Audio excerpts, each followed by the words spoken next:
make sure.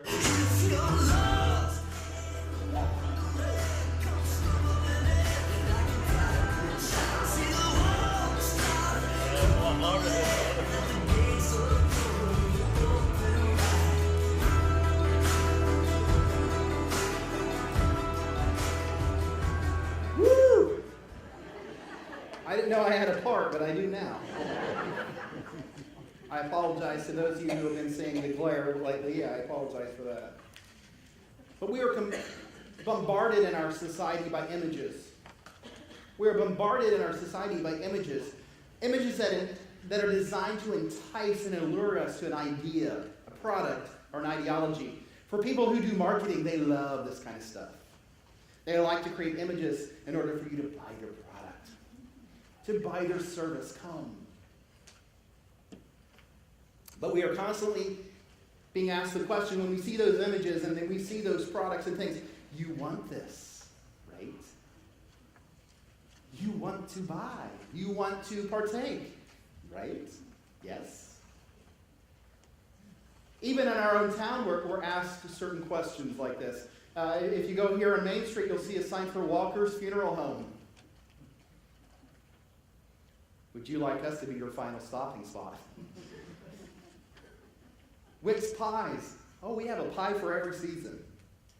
You go out on 27 there at 32. Car dealerships, they're always saying, come buy my car.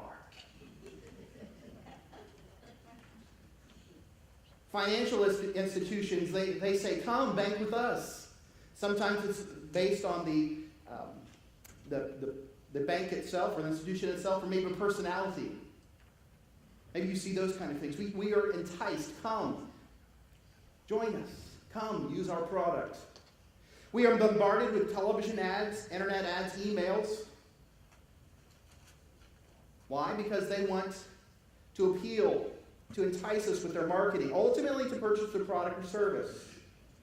Some products and services are just there. We can take them or leave them, right? Doesn't bother us that they're trying to entice us. We just look at it and say, whatever, and we move on. But sometimes that allure of what's happening.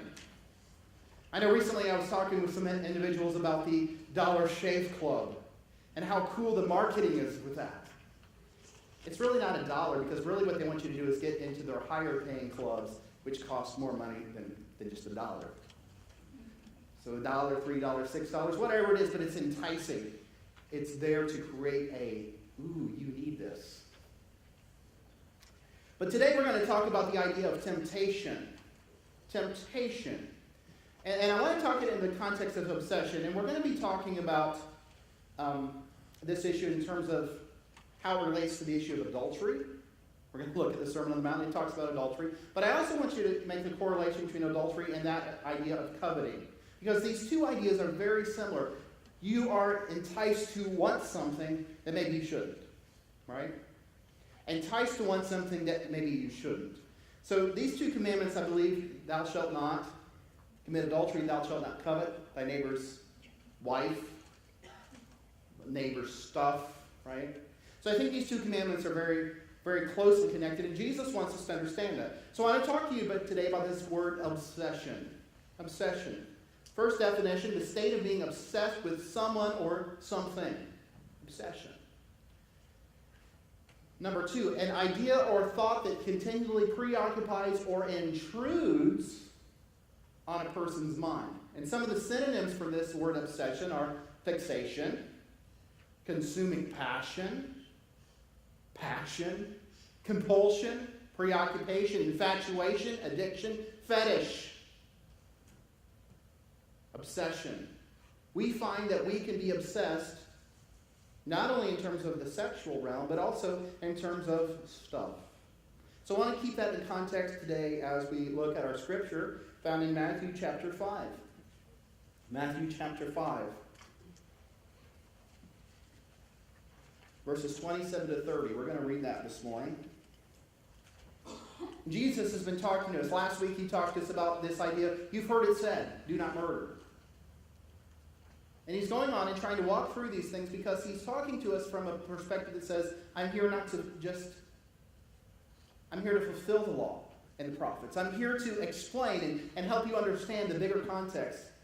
You know, you've let it sit out there so long in a certain way, but I want you to understand it differently, more effectively. So he goes on to deal with this issue of adultery this morning. You have heard that it was said, do not commit adultery. But I tell you that anyone who looks at a woman lustfully has already committed adultery with her in his heart. If your right eye causes you to sin, gouge it out and throw it away. It is better for you to lose one part of your body, than for your whole body to be thrown into hell. And if your right hand causes you to sin, cut it off and throw it away. It is better for you to lose one part of your body than your whole body to go into hell. What's this set of verses talking about? Well, the first thing Jesus wants us to understand about all of this passage is we need to guard our minds. Guard our minds. Many times we're looking at things and it's enticing us. You can't go to the grocery store, to the Winchester Mall, and not be bombarded with images there from the National Enquirer or whatever those magazines are. Yes, I heard the word smut. That's what it is. But Jesus is saying you have to guard your mind. Sin starts in our mind. If we're going to look at a starting point, sin starts in our mind.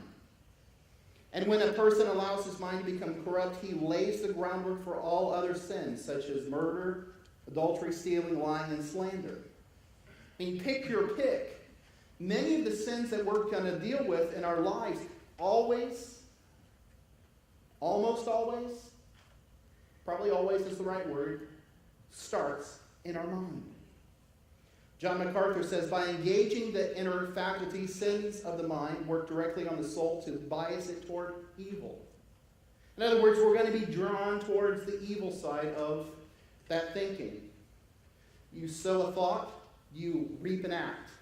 Sow an act, you reap a habit. Sow a habit, you reap a character.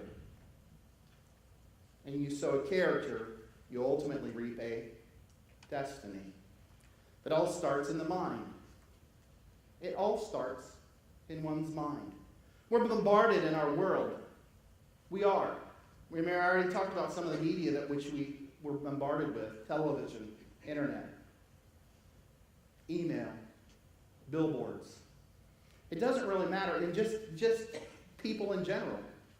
How we dress can be a part of it. It all starts in our mind when we start to deal with things like pornography.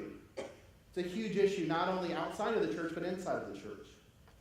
Suggestive imagery. Maybe it's not just that we're looking at bad images, but there's suggestive. That of a suggestive nature. Maybe we're kind of playing the fence and playing the one side. Like we're not really going over here and sinning, but we're flirting with it. We're flirting with sin. You know, we're dealing with it in ways that we've never dealt with some of these things. I mean, texting each other can be a little bit flirtatious, especially if it's not in the context of marriage. We can have those kind of issues. And then emotional connection. For guys, it's very physical, right? Ladies, it's very emotional, but if we don't create the right, we don't guard, we can be sucked into some of those things. Every act of sin begins with a thought that moves from simply a thought in time to a preoccupation. Right? Let's think about it. I want you to think about maybe one of the things you struggle with. We all have struggles in this room, okay? All of us can raise our hand and say, I struggle with something, okay? Every last one of us, okay? I just want to make sure that I've tried to create this sermon today that reaches everybody, because the reality is, some of us say, well, I don't deal with the issue of adultery, and that's what Jesus talks about specifically. But I want to make sure it's the bigger context, because all of us struggle with something of the mind. A struggle in some area in our minds. And that's what Jesus is trying to deal with. I always struggled with the passage. Is Jesus meaning, is that a literal understanding? If you look at a woman lustfully, you've already committed adultery? I think on one side, yes, there's a literal interpretation.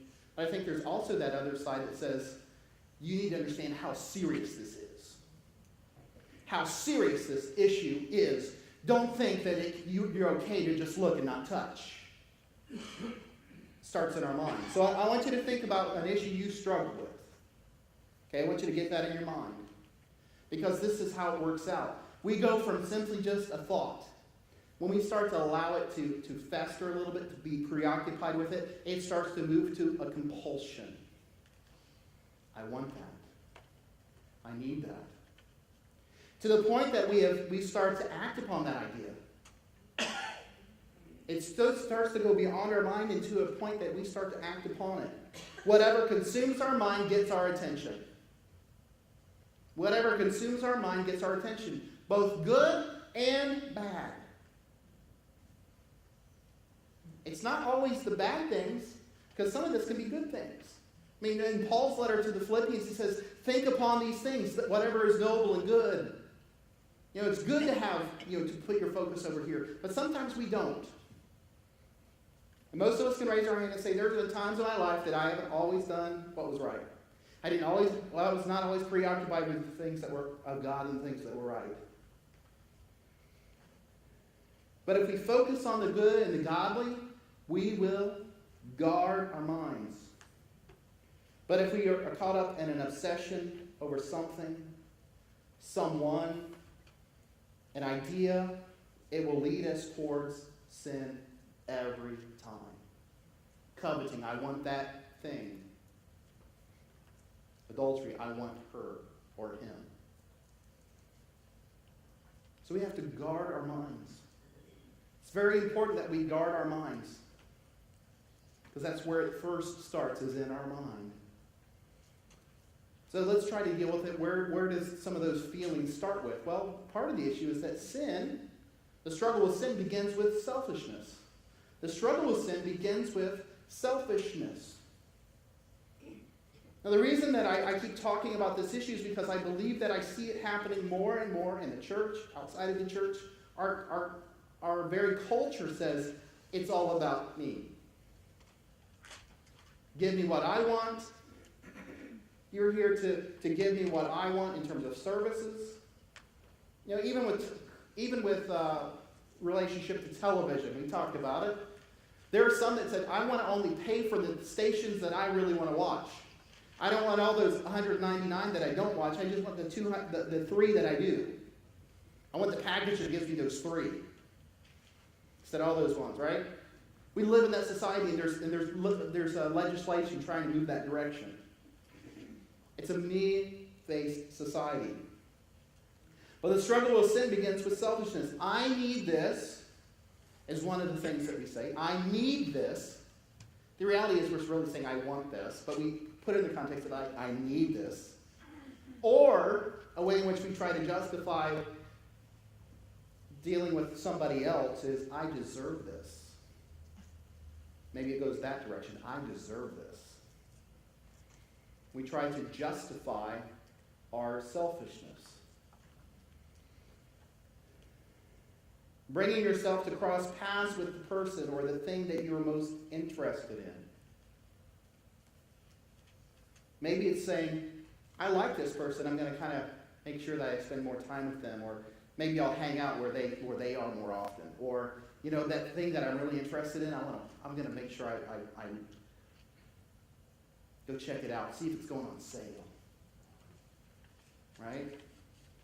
I'm reminded of the movie Fireproof. Some of you have seen it. Story about a guy by the name of Caleb, played by Kirk Cameron. And Caleb wants to buy a boat.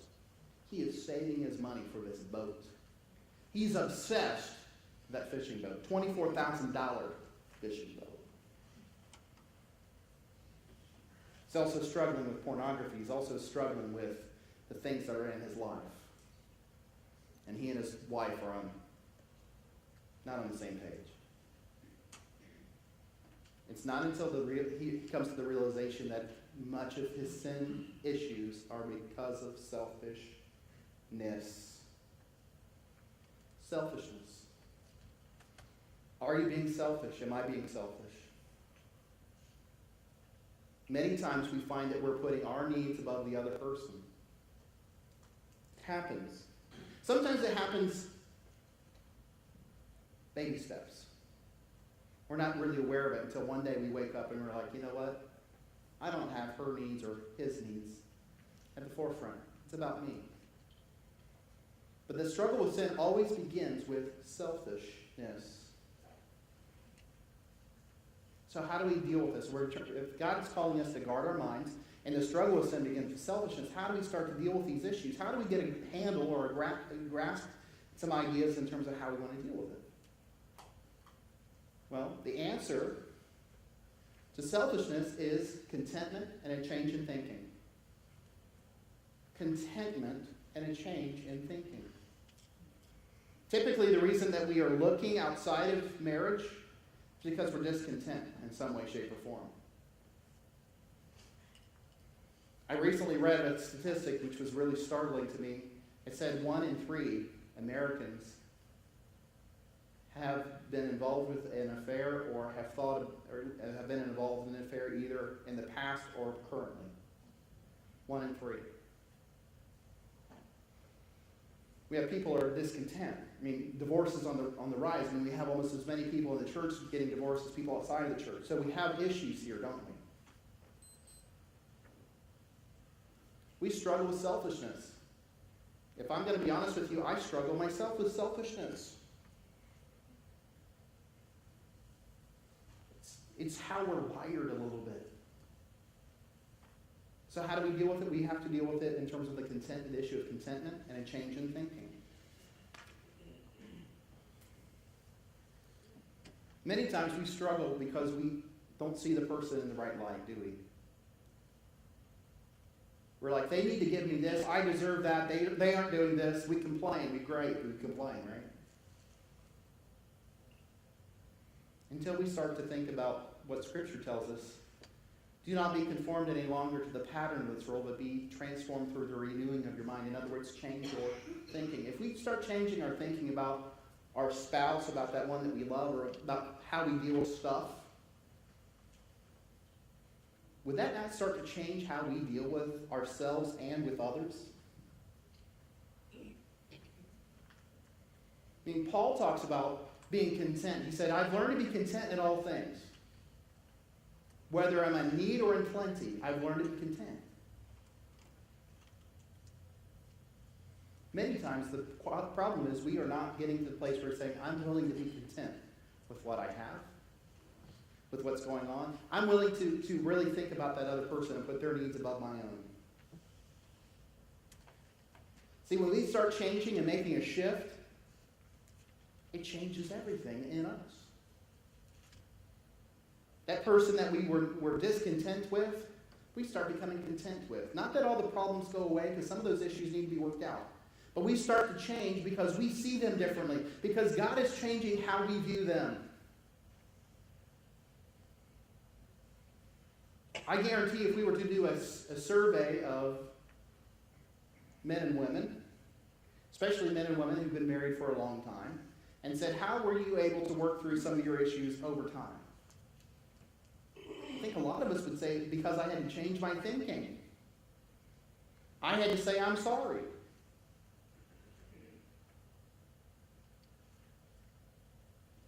Right? I see some of you nodding your heads. I see some of you ripping the person next to you. I don't know if that's trying to say you should have done it in the past or you need to do it right now. But we've got to change our thinking. We've got to change how our contentment issue. The thing is, it doesn't matter if we're married or not married. A lot of us struggle with contentment. I want stuff. If I was to do a survey of our middle school and high school students, I think they would say, I want this or I want that. I want a new car. I want the newest technology. I want a new iPad. We have stuff. So how can we deal with this? And if we're going to guard our minds, we have to guard our hearts. So the issue is we've got to work with the issue of guardrails. We have to guard the everyday, guardrails to avoid calamity. I know 2 of our classes have gone through Andy Stanley's study on guardrails.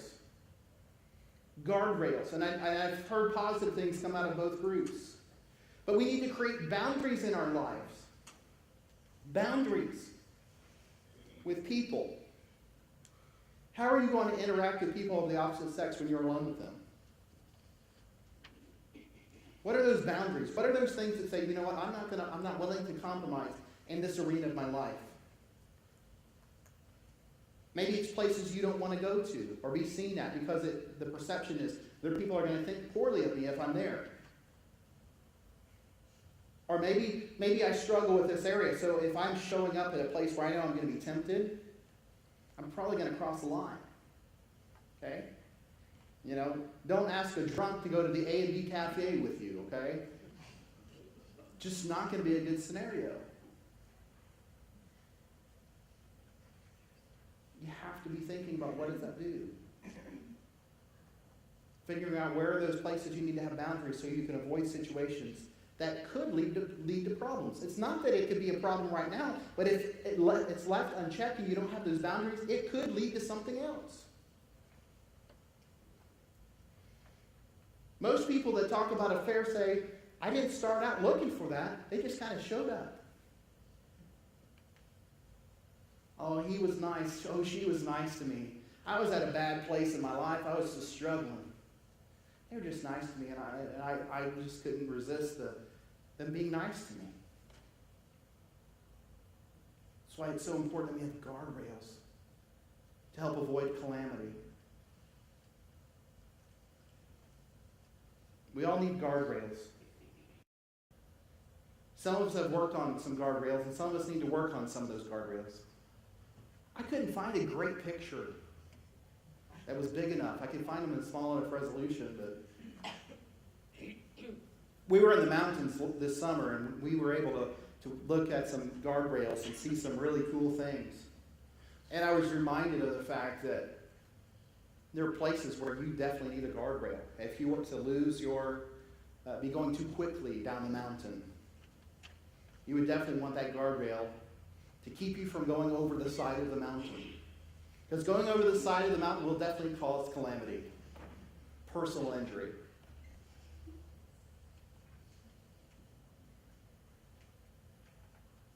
Sometimes we don't realize that we need guardrails in our lives before it's too late. Before it's too late.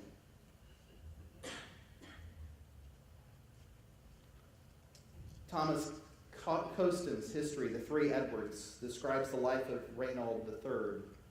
He's a 14th century duke in what is now Belgium. He was grossly overweight. Reynold was commonly called by his Latin nickname, Crassus, which means fat. After a violent quarrel, Reynold's younger brother Edward led a successful revolt against him. And Edward captured Reynold but did not kill him.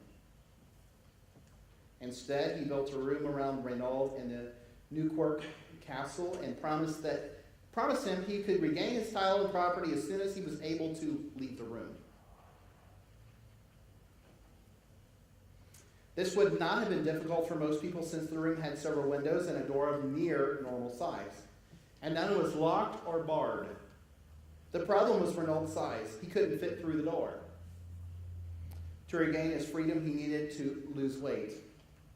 But instead of dieting his way out of prison, Reynold grew fatter from the food because his brother would bring carts of food with the tastiest foods. He knew that his brother's temptation was good food. Reynold grew fatter from the food, and when Duke Edward was accused of cruelty, he had a ready answer. My brother is not a prisoner. He may leave when he so wills. Reynold stayed in that room for 10 years and wasn't released until after Edward died in battle. By then his health was so ruined he died within a year, a prisoner of his own appetite. Many times we are prisoners of our own doing. The temptations that become obsessions, that become addictions, are because of our own appetite. We can get help. It requires not only God's help, but sometimes the help of others to help us get through it. For those of you who've gone through difficult times in your life and you'd say, you know what, Pastor, I can attest to the fact that when we got help from God and we got help from outsiders, we got through it. Wasn't good. There were some bad times through some of that. There were some rough patches. But we're here today to tell you that through God's help, we got through it. There are many of us who are like Reynold, trapped by our own sinful desires. We wish we didn't have these desires, but often the delicious temptations that are wheeled before us are just too hard for us to resist. We each have an appetite for certain pleasures that whenever we are tempted with it, we give in. It's like the square donuts or the Concannon donuts, pastries. It's really hard for me to say no. I'll be honest with you. Especially Concannons.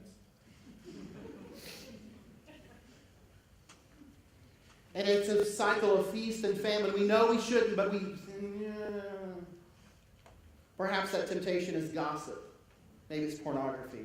Maybe it's drugs or alcohol. Maybe that's something that we want. Maybe it's the temptation to overspend. But whatever it is, you lack the willpower to overcome it. I ask you to think about one of those things that you struggle with. Right? I ask you to think about that something you struggle with. And I know that all of us have at least one thing.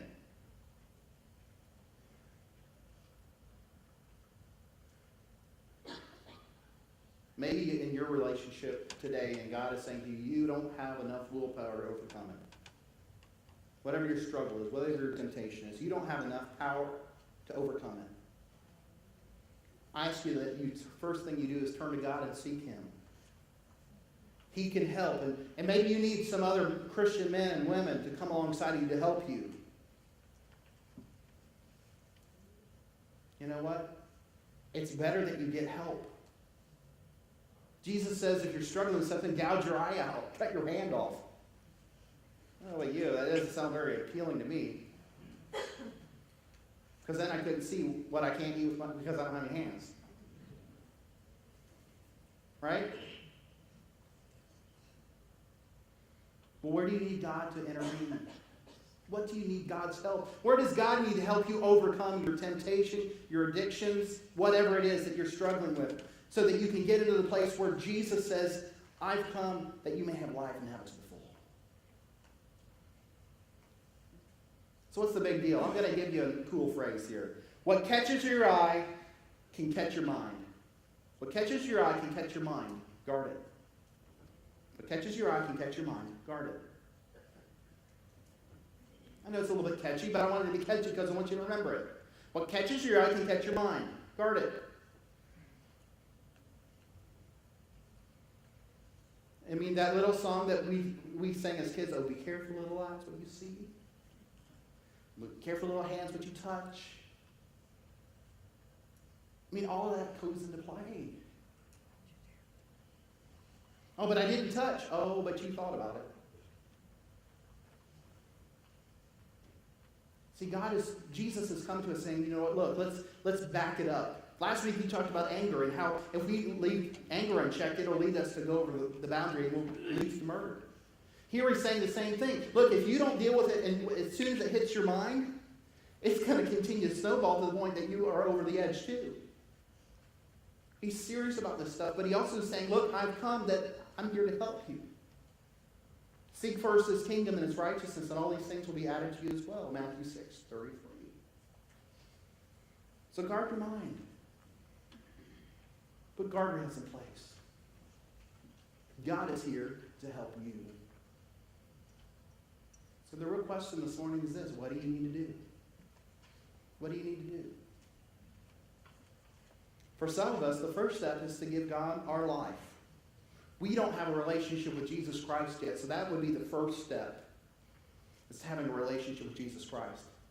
Maybe you have a relationship with Jesus Christ, but that's something in your life that causes you to not have the relationship God wants for you. So maybe what the first step you needed, or the first step for you in that situation, is to give God your something. That temptation, that addiction, that obsession. I talked about Fireproof for Caleb. It was, in his situation, the movie Fireproof was his obsession with a boat and obsession with pornography. To where he was willing to say, you know what, I need to be in love with my wife and put her first. When he did that, his wife knew that he loved her. Because that $24,000 went to pay for her medical stuff for her mom. You never know what God's asking you to do unless you ask him, what do you want me to do?